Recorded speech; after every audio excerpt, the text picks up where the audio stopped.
Desde os primórdios, o ser humano teceu histórias para dar sentido ao desconhecido. Nas sombras que se movem, nos sussurros da noite e nos vultos que desafiam a lógica, as lendas urbanas e o folclore revelam mais do que o medo. Revelam nossa necessidade de acreditar, de sentir e de nos conectarmos. São narrativas que atravessam gerações, ecoando em nossas memórias como lembranças que nunca se apagam. Porque no fim, não importa o tempo ou a tecnologia, nunca esquecemos o arrepio de uma boa história.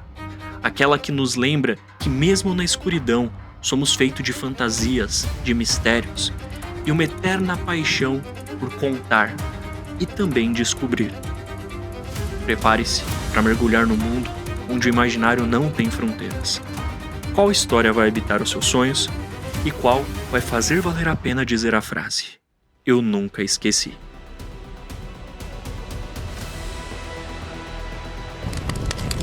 A minha avó falava que o meu avô apertou a mão do Saci na porteira. Era uma mula, pra mim ficou na história de uma mula sem cabeça. Aí ela disse que ela abriu a porta da casa pra sair pra ver o que era. Disse que viu um negócio assim, ó, crescendo do chão, foi crescendo. Mas o povo já não acredita mais nessas coisas, mas elas existem, elas estão por aí que tem vezes que dá pra ver. Eu nunca esqueci, quando éramos crianças, eu morava em Jacareí com a minha mãe, meu padrasto, época de quaresma. E aí, e a minha mãe, meu padrasto, tinha manias de levar os meus 2 irmãos menores para benzer.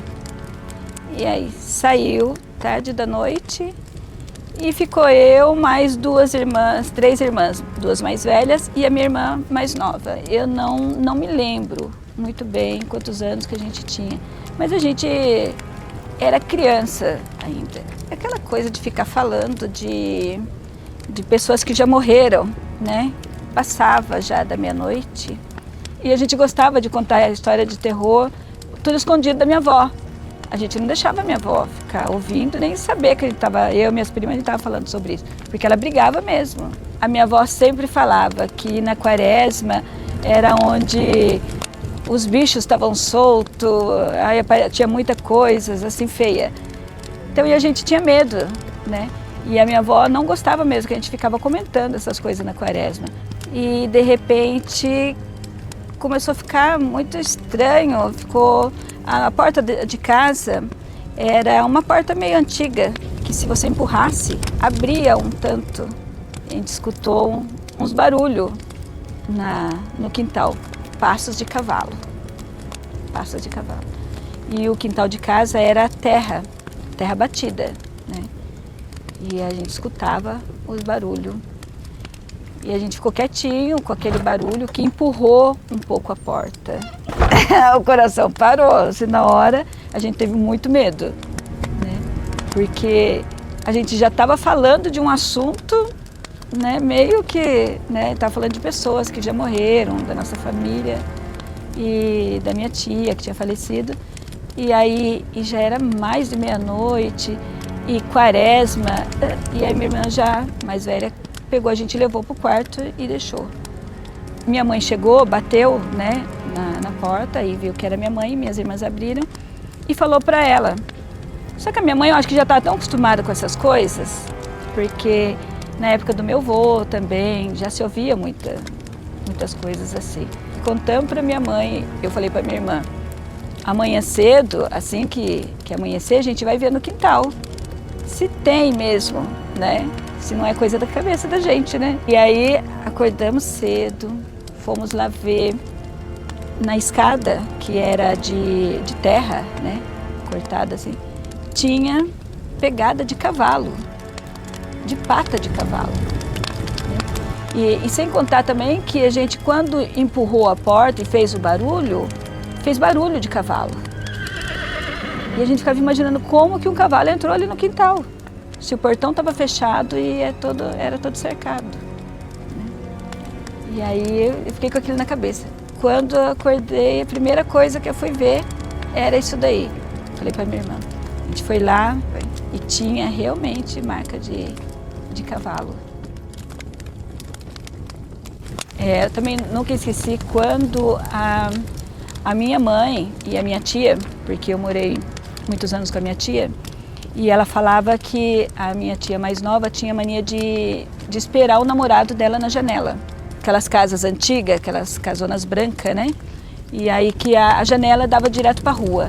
E toda vez ficavam esperando, ela ficava esperando o namorado dela lá, que vinha à tarde. Um dia ela ficou esperando, sentado na janela, e já era muito tarde, e ela começou a escutar um barulho como se tivesse vindo um cavalo, uma pessoa com um cavalo. Só que ela olhava, não via o cavalo. Ela não via o cavalo. Só que ela escutava o barulho do cavalo e como se o cavalo tivesse, como se alguém tivesse arrastando um bambu, né? Arrastando um bambu e fazia e saía faísca. Né? A gente achava que lá, mas a minha tia fala que realmente aconteceu. E essa minha tia ainda é viva, né? Ela é viva ainda e ela fala que realmente aconteceu isso com ela. Viu saindo faísca e ela ficou tão aterrorizada que ela entrou para dentro e nunca mais ela quis ficar esperando o namorado dela ali. E aí tem várias histórias, né, que o meu avô contava. A minha avó falava que o meu avô apertou a mão do Saci na porteira, né, e ele miou que nem gato. E ela ficou, não aperta o dedo, não aperta o gatinho, né? Aí ele falou, vem ver se é um gatinho. E aí mostrou que era o Saci. Aí. Eu nunca esqueci quando a gente morava na zona rural lá de Minas Gerais. E aí tinha uma fazenda que eles doavam leite pra gente. E a gente sempre ia pegar leite nessa fazenda. Tava eu e meu irmão. Daí era um horário da tarde, né? Que a gente sempre ia, todo dia no mesmo horário. Tinha uma estrada fechada de mata e a gente tava terminando de passar essa estrada com o leite. Tava eu, minha mãe e meu irmão. E a minha irmã. Eu tava segurando a mão da minha irmã e meu irmão segurava na mão da minha mãe. Aí a gente tava passando, de repente, assim, a gente não via mais nada, já era noite. A gente viu um tamanho de um cavalo, enorme. Escuro, era à noite, né? Quando era escuro, o barulho, parecia que estava subindo um barranco. Aí ele tentava subir, mas não conseguia subir. Derrapava, parecia que derrapava as patas, assim, sabe? Ah, era um cavalo grande, um cavalo enorme, parecia. Era uma mula, pra mim ficou na história de uma mula sem cabeça. Descemos correndo. Vamos, bora, corre! Falava desse jeito pro outro. E a gente era criança, né? Aí nunca mais, ficou marcada essa história. Aí falou, não, outro dia a gente vai lá ver, né? Como que tá lá, né? Onde que a gente viu, o que era aquilo, né? Porque era umas 7 horas da noite. Aí a gente foi de manhãzinha. Aí tipo, vamos lá ver, vamos todo mundo lá ver. Aí chegou lá, o barro tava do mesmo jeito. Não tinha nada, assim, caído, não tinha terra caída pra baixo, não tinha nada. E daí não era uma pessoa só que tinha visto, né? Era a minha mãe, a minha irmã que já era mais velha, e a gente. Então a gente fica passando, né? De um fica falando pra todo mundo a história. A gente nunca mais foi nesse horário. Ninguém falou, não, ou a gente vai antes de escurecer, já vem embora logo, pra não ver mais nada. Aí nunca mais esqueci essa história. Eu nunca me esqueci quando eu morava na olaria e meu irmão que amassava o barro. E tinha que os cavalos que ficavam girando lá, o negócio para sair o barro, né? E aí, onde a gente morava não tinha banheiro. Eu saí pra fazer xixi pra fora, não sei nem que horas que era. Aí saí pra fazer xixi, tava fazendo xixi atrás da casa. Aí escutei o barulho. Vai burro, e o barulho dos cavalos andando, sabe? Aí eu fiz xixi, eu falei, nossa, tudo já tá amassando barro, né? Deixa eu ver se já tem barro lá na minha banca. Olhei lá, menina, não tinha nada, tava tudo quietinho. A luz ficava acesa na dolaria, sabe? Nossa, me deu uma arrepio, eu falei, meu Deus, não tem ninguém ali. Sabe, na hora eu falei, meu Deus, é alguma assombração que tá ali, né? Porque você acha que tem alguém, você olha e não tem ninguém? Ainda bem que já tinha feito xixi, menina, senão eu ia voltar Sério, eu ia voltar mijando as pernas. Imagina o medo que eu fiquei. Eu falei, Jesus, voltei correndo pra dentro. Depois tem outra história que o encarregado da olaria que me contava, sabe? Que na olaria tem um forno grande para queimar os tijolos, sabe? E não pode deixar o fogo apagar. Você levanta tarde da noite, qualquer hora você tem que levantar para jogar lenha lá dentro. E o fogo não apagar, para queimar os tijolos. Senão, se o fogo apagar, protege todo o tijolo. E ele levantou tarde da noite, ele disse que tem que abaixar para jogar lenha lá no fundo. Ele disse que olhou lá no fundo para jogar um pau de lenha, disse que tinha um molequinho pretinho lá dentro, sentado nas brasas, porque o que era, né? Saci. Um molequinho preto, lá dentro do forno, dando risada, é o quê? Saci aprontando com ele. Ele disse, na hora, ele largou o pau de lenha e saiu correndo para casa. Nunca esqueci disso, menina. Porque é coisa que a gente ouve, né? E eu nunca duvidei dessas coisas. Porque eu agora te falei, aconteceu comigo, né? Achar que era meu irmão e não era. Era o quê? Assombração. Nas olarias lá acontecia muita coisa. Outra vizinha também, que foi nesse mesmo olaria, não tinha banheiro nessa olaria, e tinha um bambuzeirão, assim, bem em frente à casa dela. E ela tinha um cachorro, era muito bravo. Mais o cachorro latia, fora de hora. E ela gritava com o cachorro. Titio, para de latir, titio. Ele não parava, parecia que estava avançando, menino. Aí ela disse que ela abriu a porta da casa para sair, para ver o que era. Disse que viu um negócio assim, ó, crescendo do chão, foi crescendo. Aí disse que fechou a porta rapidinho e correu para a cama. Não sei o que era isso. Mas disse que o cachorro dela avançava nesse negócio aí. E porque antigamente tinha muito essas coisas, então eu não duvido.